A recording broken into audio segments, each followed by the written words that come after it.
pass around like meat. And we all suffered. Newly unsealed records full of secrets and suffering. Finally revealed. It's impossible to describe.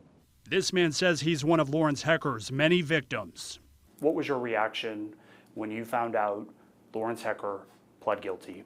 It brought a great deal of resolution to what we have been dealing with. His most vivid memory is almost 60 years ago when he says Hecker took him to a local pool to swim naked. So he came up from behind me and grabbed me and started fondling me. I kind of kicked away, and my friend told me, he said, "You screamed like a pig." The secret records show abuse happening all across southeast Louisiana and in Mississippi dating back to the 1960s. Another man described being raped by Hecker as a teen.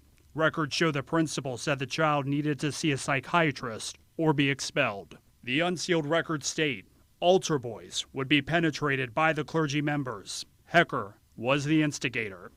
He destroyed a lot of people's lives. More secrets in the records. A child given a box with a feather in it.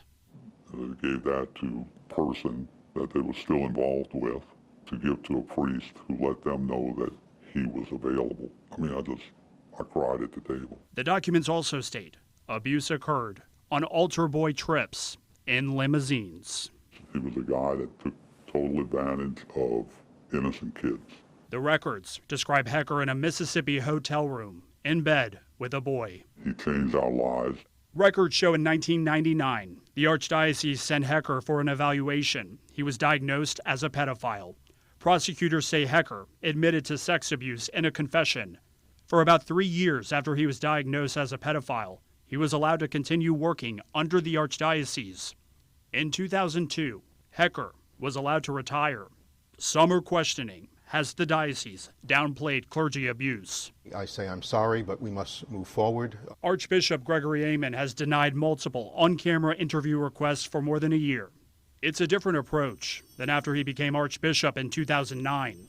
Here's Amen in 2010 on Easter Sunday, live on WDSU, speaking about clergy abuse. People like to find fault, and that's part of where the media, I think, would come in. Amen back then made himself much more available to the media, releasing names of credibly accused priests in 2018. When someone is declared as a danger to children, they should not be in ministry.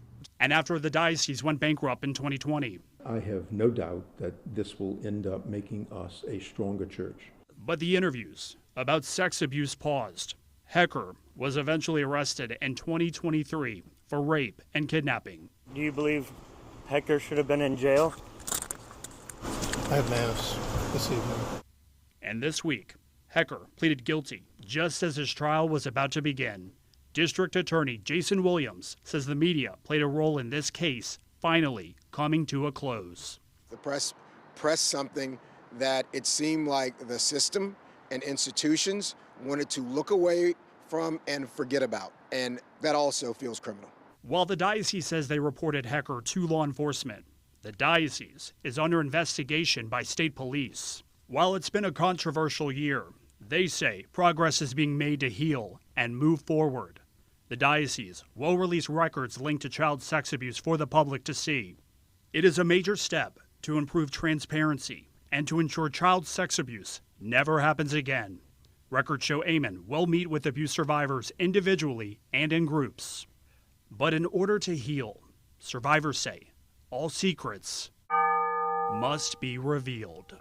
It's a criminal organization. Aubrey Killian, WDSU Investigates.